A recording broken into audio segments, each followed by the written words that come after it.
So now as we have an idea of the main convergence behavior of regular LPC codes on general channels, we also look at exit charts on general channels because exit charts are a very convenient tool for optimizing irregular LPC codes on, for instance, the binary input AWGN channel.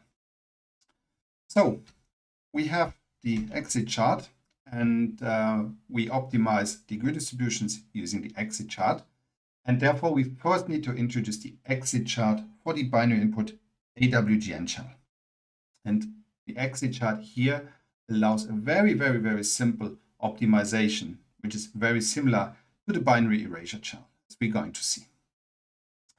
So what we can do is we can make a slight modification. So what we have done so far is we have tracked the mean mu of a Gaussian random variable. And we know that this Gaussian random variable has a variance of 2 times mu, because mean and variance are always linked for these kind of distributions. So what we can do is we can assume that the messages are distributed using this Gaussian distribution, but instead of tracking the mean, we now track the mutual information between the code bits and the messages that we exchange in the exit chart. And there is a very simple way to interrelate the mutual information with the mean, and this simple way is the so-called J function. So how does this J function look like? So the J function essentially is the mutual information between X and the log likelihood ratios of the messages. And this mutual information just depends on the mean of those messages. And how does the J function look like? Well, we can just plug in the definition of the mutual information, we can plug in the definition of the PDFs, and we get the following integral. So it's 1 minus the integral from minus to plus infinity. Then we have the normal distribution. We see here we have mean mu, variance 2 times mu, normalization factor, and this factor of log 2 of 1 plus e to the power minus tau comes from the fact that we are looking at the mutual information, d tau. Again, this is the nasty integral, and this is an integral with a normal term, and we cannot compute it analytically, so we have to approximate it numerically again. Fortunately, there are very simple and nice approximations. There are actually multiple approximations, and we use this one. So this is the approximation that we use. We approximate this J function as 1 minus 2 times 2 to the power of minus h1 times 2 power times 2 times mu to the power h2, and this whole thing to the power h3. h1 and h2 and h3, they are just some constants that we obtain by curve fitting. And we can invert this function because this only depends once on mu. So inverting this function, solving this expression as a function of mu is actually pretty simple. And we can define the inverse J function, which is just the inverse of the equation here on the left side. So that's the inverse J function, and that's this J function and the inverse J function used to calculate and define the exit charts. So here is a plot of the J function. We have the mean mu and the variance sigma. So if the mean mu is equal to 0, it means we have 0 information. We have a Dirac essentially at 0, means we have a mean of 0 and a variance of 0. So it means that our log likelihood ratios, they are all 0. It's no information, so the mutual information is equal to 0.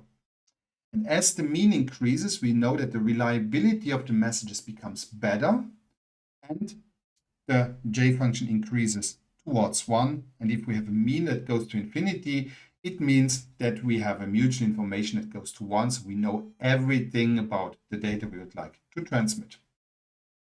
So it's a rather nice and well-behaved function that we can easily implement using the equations on the previous slide. So now let's take a look at the exit chart, and we start by looking at the exit function of the variable nodes. So we start by the variable nodes. Again, we know that the mean of the output message is obtained by summing the mean of the channel message and the input means. So we just get the mutual information from the variable to check node messages, which is IEV. We use the same notation as before in the exit chart. This is the J function of mu of CL, which is J of mu C plus dV minus 1 of mu chi L. What is mu chi L? Mu chi L is given by the a priori information. So that's the a priori information that we send towards the variable nodes from the check nodes. And that is given by IAV. IAV defines the mutual information. We need to transform it into a mean. So we do this by j to the power minus 1 of IAV. So it's the j function of mu c plus dv minus 1 times j minus 1 of IAV.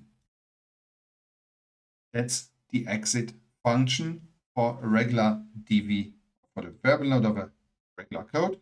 If we have an irregular code, we need to average over the degree distribution lambda of z. So we average over lambda I, and here we need to plug in I, which is the variable node degree.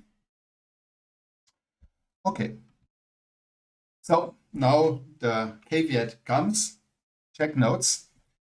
There is no exact expression to compute the exit function for the check nodes. So we don't know how to do this. It's not known. We have an infinite some approximation, but that's quite difficult to compute. There is an easy approximation that we can use, and that approximation is exact on the binary erasure channel, not exact on general channels, but it turns out to be very good in general channels, very well suited. So let's take a look at how this approximation looks like, and we will just give it. So IEC is equal to 1 minus j times dc minus 1 to the power j minus times j to the power minus 1 of 1 minus IAC. So that's the way how we can calculate the exit function of the check node. This is the check nodes. Again, if we have an irregular code, we can average over rho j, and we need to plug in j here, of course. So now we have both ingredients, and we can plot the exit chart. So here is the exit chart for 3.6 code on the binary input AWGN channel. And you need essentially to overlap both slides to actually see a difference. The qualitative behavior of the curves is exactly the same as in the binary erasure channel. There is very little difference that you can actually see, but there is a small quantitative difference. But qualitatively, they look very, very alike. So here we can see the check node curve. Again, we plot it with swapped axes. So IAC is plotted on the y-axis because the input of the check node equals the output of the variable node, which is IEV. Then the input of the variable node equals the output of the check node, so we put IEC on the x-axis. And then we see in green the check node curve, and in the different shades of blue to violet, we see the variable node curve for different values of ES over N0, meaning different values of mu c. And then also we can show this decoding trajectory that determines the decoding behavior. Okay, so what we can do is, in order to have a convergence condition, this curve must be strictly above the green curve. So in order to do this mathematically, we need to invert the expression of the green curve. The expression of the green curve is given on this slide. Either this one in case of regular codes or this one. And we need to invert this. So if this is equal to FC of IAC, we are interested in, we need IAC being equal to FC to power minus 1 of IEC. IEC is on the x-axis. We need to invert this function. This one can be easily inverted. This one, unfortunately, because of the sum, we cannot invert it. There is no easy way to invert this expression, so we need to resort with a regular check note degree in order to do this. So this is what we have here. So we have a regular check note degree. Then we have this function, and we can invert it. We just do the inversion, just moving around the terms a little bit, and we end up with this guy. So IAC is equal to 1 minus j, 1 over dc minus 1 times j power minus 1 of 1 minus IEC. And now we set IEC equals IAV, and we can formulate a condition for convergence, because the exit curve of the variable note degree must be larger than the one of the check note degree. This is the exit function of the variable note degree, and this must be strictly larger than the check note exit curve.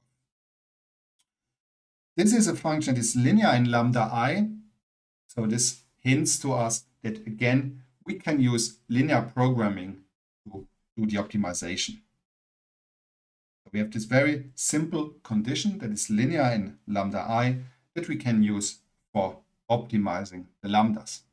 The only condition is we need to have a fixed check note degree, DC. So next, we're going to look also at the stability condition. Before, in the next video, we're going to look at the optimization as such. So the stability condition, if we recall, for the binary erasure channel, we had the following stability condition. Lambda 2 was smaller than 1 divided by epsilon times rho prime of 1. So we can formulate a very similar stability condition for the binary symmetric channel. So the condition for the binary symmetric channel is lambda 2 being smaller than 1 over 2 times rho prime of 1 times square root of delta times 1 minus delta. This sounds familiar, and this is the Bhattacharya parameter of the binary symmetric channel. Okay, very good. So for the AWGN channel, we get the same kind of conditions, but now we have the Bhattacharya parameter of the AWGN channel, which is e to the power minus es over n0, which becomes e to the power es over n0 divided by rho prime of 1, or e to the power mu c divided by 4 divided by rho prime of 1. So in general, the stability condition for general channels reads lambda 2 should be smaller than 1 over rho prime of 1 divided by the Bhattacharya parameter of the channel that we have. So we can take any channel that is binary input, memoryless symmetric output. So this is the condition. So the channel must be BIMSO, binary input, memoryless symmetric output.